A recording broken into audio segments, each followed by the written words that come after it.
मुख्यमस्तुवाम श्री सुमस्तुवा फलप्रपाशनकमनारंचारंतपाशुद्धं सिद्धापंचदाम आचार्य शीतल उपाधि पंच सुमद सरस्वत पंतानंदान विज्ञानमस्तु ओम ह्रीं पंचपरमेटि जलादि अर्घ्यं नृपान्ति स्वाम ओम प्रेम शिवस्वामिना श्रीपाद प्रसादाचाष्टिकमिनस्त्वा श्रीमदच्युत स्वामिना जय शक्तिर्भवतु संभव स्वामिना ने श्रीपादने गुणचास्तुवा बिंदन स्वामिना मित्रवन्तुत्वा सुमते स्वामिना श्रीपादमर्तं पत्वा पद्मप्रदयं प्रचन्त सुपासकरं चात्वा चन्द्रपदत्वा पुष्पं कृत्वा शीतल स्वामिना श्रीपादाचासरकाश्रयाचति कृत्वा सुरतत्रया कृत्वा विमल स्वामिना श्रीपाद सद्धर्मंगलस्तवनंतना स्वामानेक धनदान वर्धित्वा धर्मना स्वामिना श्रीपारत प्रणेश शांति कृत्वा कुंतोना स्वामिना श्रीपाद प्रसादात अभिवृद्धि करोत्वा रजन स्वामिना श्रीपाद प्रसादात परम कल्याणस्त्वा मलिना संरक्षण करोत्वा मनुष्यना स्वामिना श्रीपाद प्रसम्यद संचारत्वा नमिना स्वामिना श्रीपाद प्रसम्य ज्ञान चारिष्णिमि स्वामिना श्रीपाद क्षिमचदात्वा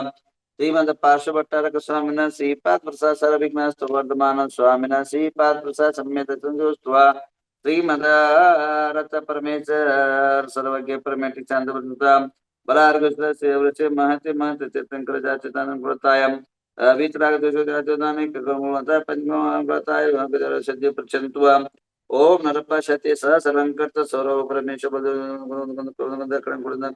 प्रसाद सरस्वती प्रेयंताम प्रेयंताम मते सुनि ज्ञान शिवा प्रेयंताम प्रेयंताम कोष्ठपति बीजपदं सुन शिवा प्रेयंताम जलचन जंगचन तत्व भूमिचन आकाचन शिवा प्रेयंताम मनोबलिकाय बल शिवा प्रेयंताम गुप्त महातप शिवा प्रेयंताम मति सुधवधि मन प्रेय केवल ज्ञान शिवा प्रेयंताम यमवर्ण कुबेर वास्य शिवा प्रेयंताम प्रेयंतानंत वाचुगत प्रकट विजय मूलक शिवा प्रेयंताम प्रेयंताम इंद्राग्नि निरचवर्णय कुबेरेशन दद दिक्पाल शिवा प्रेयंताम प्रेयंताम सुरा सुरेन्द्र चमचा विद्याधर किन्नर कुमार रक्ष भूतपिशाच शिवा प्रेयंताम प्रेयंताम बुध शुक्र बृहस्पति शनि राहु केतु महाज्योति देवता शिवा प्रेयंताम प्रेयंताम विंशति भवनंद देवता शिवा प्रेयंताम षोडश विंता देवता शिवा प्रेयंताम जनक शिवा प्रेयंताम जन्मात्रिका देवता शिवा प्रेयंताम चतुर्थ शासन देवता शिवा प्रेयंताम कमलवासी देवता शिवा प्रेयंताम प्रेयंताम पंचती देवता शिवा प्रेयंताम नवग्रहेन्द्र देवता शिवा प्रेयंतानंद देवता शिवा प्रेयंताम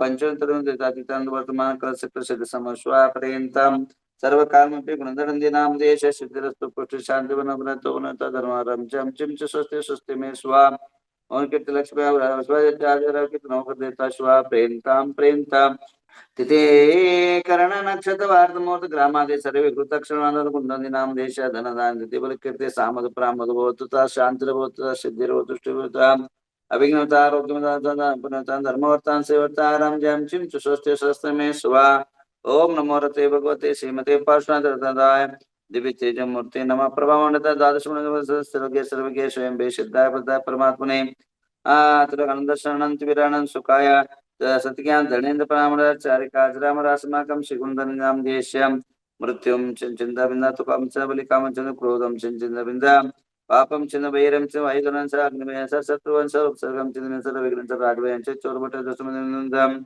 चामना स परमंत्र सरस्वरूपम च कोचनं गयाशुमारं चिन्मिंदम सर्व सस्यमारं च धान्यवर्ष वृक्ष कलपत्र पुष्पमारं च फलराष्ट्र देशमारं चिन्मिंदम सर्वलता पुष्पमालिं च राजदेशमार्च वीनियमोनि च करुणदूतं च मिन्दम् ओम सुदर्शन महाराज चक्र विकृति सर्वशांति विधान कुरु भगवान कुरु प्रकरण कुरु सर्व ग्राम नगर कीड कुरु सर्वलोक हे देश दत्तम कुरु सर्वान कुरु सर्व दुःख मनाना दादा पच पच पुट शीघ्रम शीघ्रम सर्वस्माना हुम फट स्वाहा ओम नमो रते भगवते श्रीमती प्रक्षिणा श्रीमद शांतिनाथ शांतिकराय सर्व पाप सर्व ओम राम ह्रीं ओम राशा गुणंदलंदी नाम देश सर्व शांतिम कुरकुरु तुष्टिम कुरकुरु रिद्धिम कुरकुरु सिद्धिम आरोग्य संपदां कुरकुरु ह्रीं नमः स्वाम ओम ह्रीं नमो रिहंता नमो ओम ह्रीं नमो सिद्धा नमो ओम ह्रीं नमो आहिर्या नमो ओम ह्रीं नमो अज्जाय नमो ओम नमो सबसावनम सर्व आत्मत्युम गाते गाते आयुष्वर्धय वर्धय स्वाहा ओम ह्रीं नमो रिहंतानं सिद्धानं सूर्य नमो अज्जाय नमो सावनम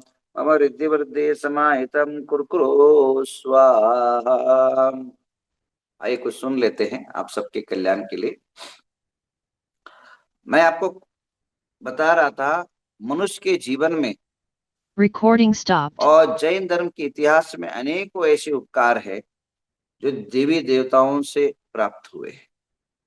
आज अगर जैन जैन रहे हैं, इसका अगर पीछे कोई शक्ति अगर छिपी है तो शासन देवी देवता का उपकार। अकिवाट करके ग्राम है, अकिवाट ग्राम के अंदर एक आचार्य विद्यासागर रहते थे। यह लगभग अकबर का समय के टाइम की बात है। वह जो है जंगल में रहते थे। दिल्ली के अंदर अकबर ने एक आदेश फतवा निकाल दिया कि हर आदमी अपने अपने धर्म के संतों को ला करके मेरे विद्वानों से संवाद करवाए, और जो संवाद और चर्चा में जीतेगा वह धर्म अपना पालेगा, अन्यथा मुस्लिम धर्म को स्वीकार करना पड़ेगा। अब जैन धर्म के पास न कोई साधु था वहां, न कोई किसी प्रकार के लोग दिखे थे वहां, बड़े विद्वान थे। तब किसी ने बताया जिनसेन भट्टारक वहां मठ है, वहां जाओ, वहां आपको आश्रय मिलेगा। तो जिनसेन भट्टारक के मठ में आए तो जिनसेन भट्टारक ने कहा उतना जो है विवाद करना और जैन धर्म को जीत दिलाना मेरी बस की बात नहीं। मेरे यहाँ से 20 किलोमीटर दूर पर, 20 किलोमीटर दूर पर एक अकिवाट ग्राम है, आज भी है वहां। और आज भी वहां समाधि बनाई है उनकी आचार्य विद्यासागर की, और हजारों लाखों लोग हर साल जाते हैं और अपनी तमन्ना और भावनाएं मनोकामनाएं पूर्ण कर लेते हैं। तो वहां जाओ, उनसे प्रार्थना करो। वो उनके अंदर अनेक बुद्धि भी है, अनेक विद्या भी है, और अनेक शक्ति और सामर्थ्य भी है। अनेकों तंत्र, अनेकों यंत्र, अनेकों शक्ति को सिद्ध किए हुए हो। वहां गए और इतनी प्रक्रिया में 6 महीने लगे, क्योंकि पहले ना वाहन था, ना गाड़ी थी, ना कोई हेलीकॉप्टर था, ना विमान था। जो भी था अपना 11 नंबर का ही गाड़ी यानी पैदल ही आना पड़ता था। वहां जाकर के प्रार्थनाएं की, हे भगवान हम इतना दूर से आए हैं, आप चलिए और हमारे धर्म संकट को बचाइए। उन्हें कहा कोई बात नहीं, मैं चलता हूँ, थोड़ा सा समय है, मेरा कुछ काम बाकी है, मैं काम करके चलता हूँ, कुछ साहित्य लिख रहा हूँ, कुछ साधना कर रहा हूँ, पूर्ण होने के बाद चलता हूँ, रुक जाओ। 1 महीना गया, 2 महीना गया, 3 महीना गया, तो भी निकले नहीं। देखते देखते 6 महीना खत्म होने आया। जो अकबर के सामने उन्होंने वचन दे के आए थे कि हम आएंगे लौट के, और जो दिल्ली से आए हुए अनेकों धर्मात्मा लोग रोने लग गए, क्योंकि अब सारे जैन धर्म दिल्ली के धर्म धर्मांतरण होंगे, परिवर्तित होंगे, और अपने अस्तित्व को खो करके अब जो है मुस्लिम धर्म को स्वीकार करना पड़ेगा। रात को रोने लगे, कल सुबह होते ही सारे मुस्लिम बन जाएंगे।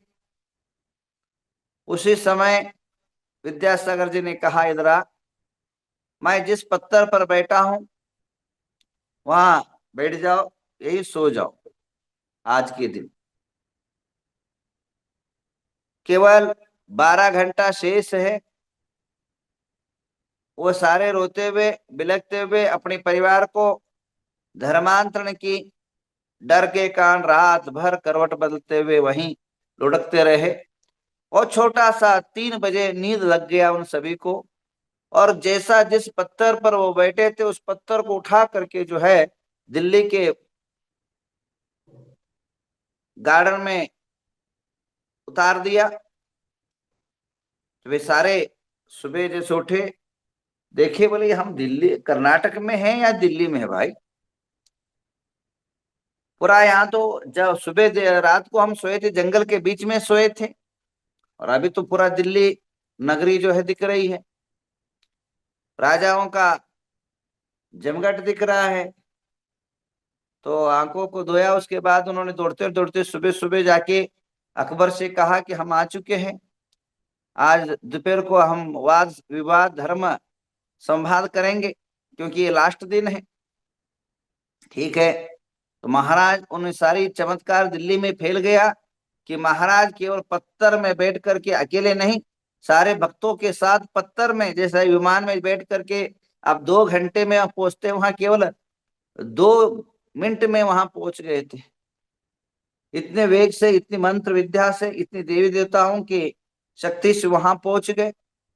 वहां पहुंचने के बाद अकबर ने, महाराज इतने बहुत जो है शक्तिशाली है, बहुत जो है ताकतवंत है, तो उनकी स्वागत के लिए पूरी राज दरबार से उनको लेने के लिए गए।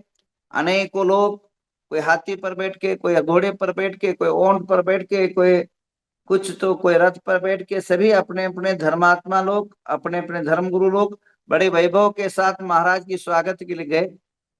अब ये महाराज न घोड़ा, न गाड़ी, न कोई वाहन, वे अपने उसी पत्थर पर आकाश पर उड़ करके राज दरबार में पहुंचे। आहार ले गए तो लोगों की ईर्ष्या होने लगा। हर जमाने में हर आदमी की अपोजिट आदमी रहता है, ध्यान रखिए। हर घर के बाजू में, हर घर में, हर आदमी को समाप्त करने के लिए, उसको नाश करने के लिए, उसको मर्दन करने के लिए, उसकी शक्ति को छीन करने के लिए एक शक्ति हमेशा विराजमान होती है। जहां पूर्व है वहां पश्चिम है, जहां अंधेरा है वहां उजाला है, जहां प्रतिपक्ष है वहां विरोध पक्ष है। हर समय पर, हर काल पर, हर युगों में जो है आपने देखा होगा, चाहे वह फिल्म हो, चाहे वह किसी भी इंडस्ट्री हो, चाहे बिजनेस इंडस्ट्री हो, चाहे धर्म के अंदर हो, हर जगह हर व्यक्ति पैदा होते ही वो बाजू में कोई ना कोई विरोधात्मक आदमी खड़ा हो ही जाता है।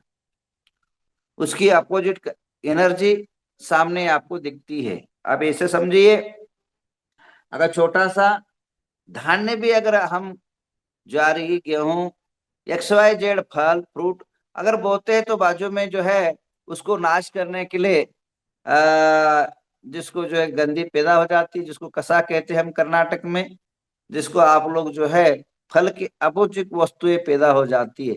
हर समय में, हर जगह पर जो है इस प्रकार रहता ही। तो महाराज के विरोध में कुछ लोग खड़े हो गए। उन्होंने सोचा ये महाराज का अपमान करना है, क्योंकि ये शाकाहारी है, शाकाहारी का ढोंग मचाते, तो उसको राजा के राज दरबार में और राजा के लोगों के अंदर इसका अप्रचार हो, ऐसी भावना, दुष्ट भावना लेते हुए महाराज जब आहार कर रहे थे अंदर, और कुछ लोगों ने क्या किया, उनके प्रतिद्वंदी महाराज के कमंडल में जो है मांस भर दिया, मांस के छोटे छोटे टुकड़े जो है भर दिया। और महाराज जैसे आहार करके कमंडल लेके चल रहे थे, तो महाराज ने को कहा, महाराज आप अहिंसा के बड़े ढोंग पीटते हो, परंतु आप अपने कमंडल के अंदर मांस के टुकड़े पालते हो, बाद में खाते हो आप मांस। उन्होंने कहा, मेरे कमंडल में कभी मांस नहीं हो सकता, पानी में कभी मांस पैदा नहीं हो सकता है, और कमल पानी के अंदर हमेशा पुष्प पैदा होता है, कमल पैदा होता है, मांस के टुकड़े पैदा नहीं हो सकते। मैं नहीं, दिखाओ। ठीक है, तो उन्होंने कहा, महाराज ने कमल उठाया और ऐसा ऊंधा उल्टा करा, तो वो जो जितने मांस के टुकड़े थे वे कमल के पुष्प बन करके, गुलाब के पुष्प बन करके एक एक एक एक एक एक जो है गिरने लगे, और ढेर सारा जो है वहां पुष्पों का मेला लग गया, पुष्पों का ढेर लग गया, पुष्प का सुगंध फैलने लगा, और सारे के लोगों के आंखों के अंदर श्रद्धा और आस्था की जोत जगने लग गई, और सारे स्तब्ध थे। इस चमत्कार को देख करके सारे लोग जो है अचंभित थे, सारे लोग जो है एक विचित्र दशा हो गई, कि जहां हमने, जिन्होंने प्रतिपक्ष थे, जिन्होंने मांस के टुकड़े डाले थे, वे भी बड़े जो है एक विचित्र अवस्था में हो गए, कि हम अपमान करने गए थे, खुद ही अपमानित हो गए। तो आप जो है इस प्रकार के हुए। उसके बाद उन्होंने धर्म संवाद किया, धर्म का अनेकों प्रकार की तत्व चर्चाएं की, और हर बात पर उन्होंने तर्क के माध्यम से, अनुमान के माध्यम से, आगम के माध्यम से, साहित्य के माध्यम से अनेकों उदाहरण और राजा को धर्म के बारे में जानकारी दी। और वहां दिल्ली के अंदर अकबर के दरबार में एक जैन धर्म का ध्वजा जो है लहराया, जिन शासन का ध्वजा लहराया। और वह, ये कोई काल्पनिक घटनाएं नहीं है, यह सत्य घटनाएं हैं। ये कोई किंवदंतियां नहीं है, यह रियल में इफेक्ट हुआ है। और उसका उदाहरण है कि उस टाइम पर जो है अकबर जो है खुश होकर के और एक लकड़ी का सिंहासन बना करके महाराज को देते। वो सिंहासन अभी भी जिनसेन भट्टारक के मठ के अंदर अभी भी वहां है। लक्ष्मी सेन भट्टारक एक देते, वो अभी भी वहां जो है सिंहासन ये है। और उसमें पूरा इतिहास खुदा हुआ है, पूरा इतिहास लिखा हुआ है। तो कहने का तात्पर्य, ऐसे जिन शासन को प्रभावित करने वाले अनेकों देवी देवताओं ने, अनेकों जो है समय समय पर उन्होंने जैन धर्म के रक्षण किया।